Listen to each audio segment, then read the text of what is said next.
عقب عودته إلى الولايات المتحدة، عقد وفد الكونجرس الذي زار مصر للاطلاع على الأوضاع الراهنة مؤتمرا صحفيا شرح فيه ما خلص إليه من حقائق. وكان الوفد برئاسة دانا رورا بشير رئيس اللجنة الفرعية لشؤون أوروبا قد عقد عدة لقاءات مع الرئيس المؤقت عدلي منصور ورئيس الوزراء حازم الببلاوي. وبحسب بيان الرئاسي فقد أعرب رئيس الوفد عن تفهمهم للمرحلة الدقيقة التي تمر بها مصر، معربين عن تضامنهم مع المصريين وعملهم في أن تنجح الإدارة الحالية في تلبية تطلعات المصريين بما يضمن لمصر وشعبها تحديد مسارها. ووفقا للبيان أيضا فقد عبر أعضاء الوفد عن تقديرهم لخارطة المستقبل ولما تضمنته من استحقاقات مختلفة، ولا سيما إعداد دستور جديد يعرض على الشعب للاستفتاء عليه، مثنيا على ابتعاد الإدارة المصرية عن طريق الانتقام والإقصاء. My name is Michelle Bachman. I'm a member of the United States Congress from the United States of America. And joining me are two other members of Congress, Representative Steve King of Iowa and also Louis Gohmert of Texas. Each one of us has something that we would like to say to the people of Egypt. First of all, I would like to be able to say that we are grateful to be here today. We had wonderful meetings with your new president, with General al-Sisi, and also with the Coptic Pope today, and we were extremely encouraged by what we heard, because what we see in Egypt emerging is a new hope and a new day for the Egyptian people. We see that the economy has a chance now to grow and survive and thrive, and that the people of Egypt can look forward to a great future for their children and grandchildren. It's a window of opportunity that Egypt can now take. And we are here as members of Congress to say we're with you and we encourage you, because together we've gone through suffering. Together, our country in the United States and Egypt have dealt with the same enemy. It's a common enemy, and it's an enemy called terrorism. Now the people of Egypt have spoken, and the people of Egypt rightly are asking questions about the American people and what our level of commitment is. And as members of Congress, we can speak for ourselves and for the people of our district. And I want to assure the people of Egypt that I, as a member of Congress, will stand strong in support of continuing military support for the United States support financially to stand for the military in Egypt. We know that you have been a partner. You've been a partner in the war on terrorism. You've acted bravely here on the front lines.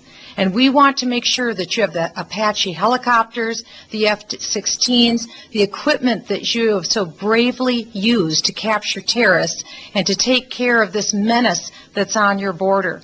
Many of you have asked, do we understand who the enemy is? We can speak for ourselves. We do.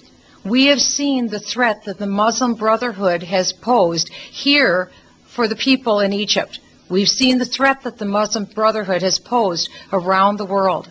We stand against this great evil. We are not for them. We remember who caused 9/11 in America. We remember who it was that killed 3,000 brave Americans. We have not forgotten. We know that you have dealt with that enemy as well. And so we are here as partners. We all have a lot that we want to say. And so now I'd like to invite my colleague, Steve King of Iowa, to come and give remarks to the Egyptian people as well. Thank you, Michelle Bachman. My name is Steve King. I'm a congressman from Iowa in the United States of America. And first I'd like to say to the Egyptian people that many of my constituents and neighbors have come to Egypt to train in the Sinai with the Egyptian military. There's a strong bond that's built there, serving together in uniform in the desert to train for those kind of crises that we can work together on. And I want to mention that we've had outstanding meetings today with the President of Egypt and with General al-Sisi, with the Pope of the Coptic Church, and also with the President of the American Chamber of Commerce here. And we see opportunities for economic growth and development. But I'm here to congratulate the Egyptian people for 30 million Egyptians coming to the streets all over this country to take your country back from the people that were going to deny the future and the freedom of the Egyptian people. It's always been encouraging to see how pivotal a role that Egypt has played in the world.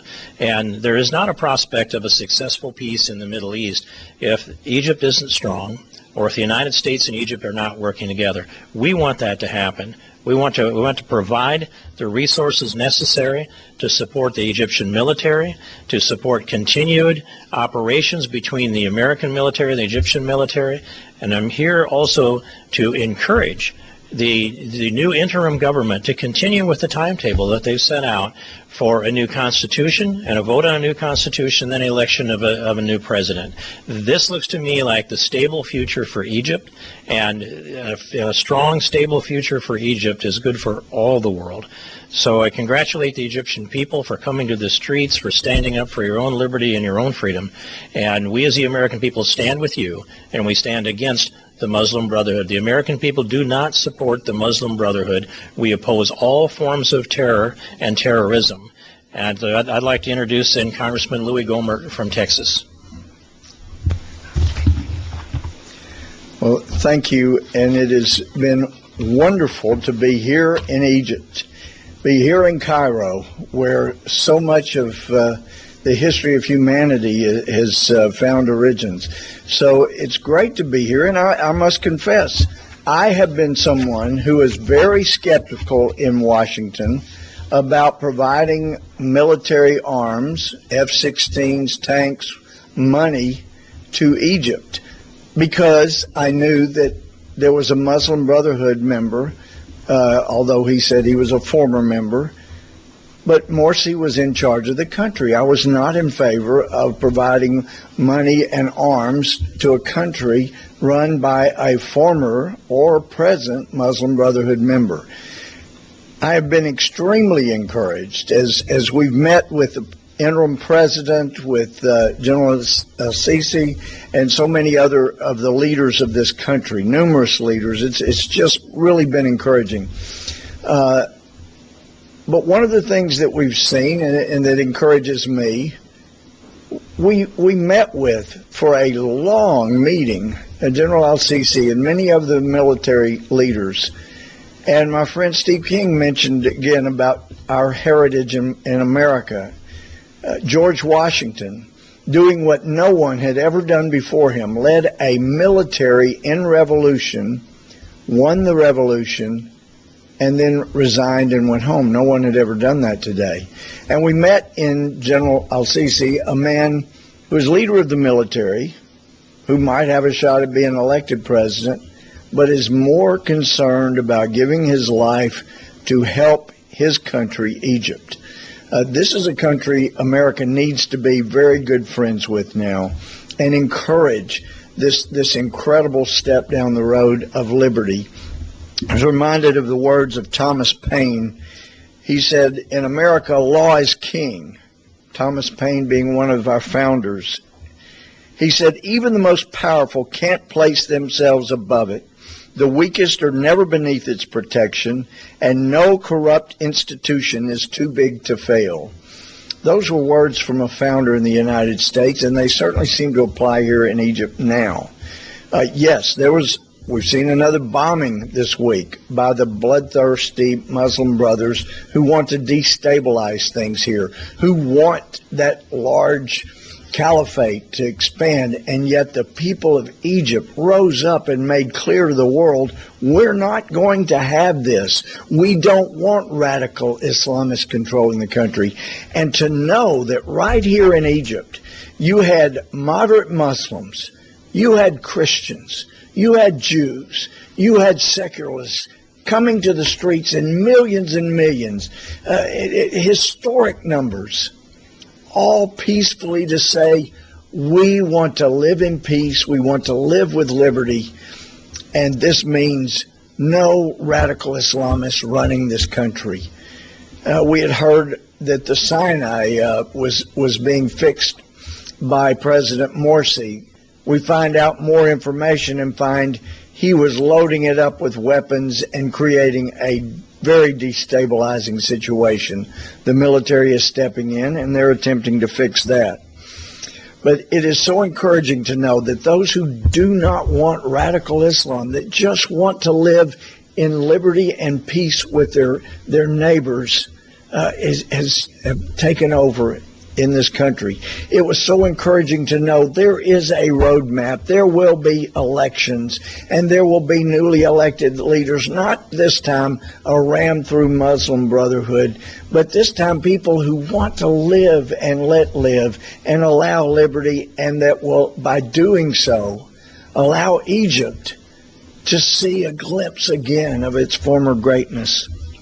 Now, I love what Jefferson said. Thomas Jefferson is one of our founders in the United States. He said, "I've sworn upon the altar of God eternal hostility to every form of tyranny over the minds of men." That's what we saw in the military leaders. That's what we saw in the secular leaders of this country, the leaders of the civil government. This is so encouraging. So I know that all three of us have talked, and with other colleagues, and we want to go back and encourage our country.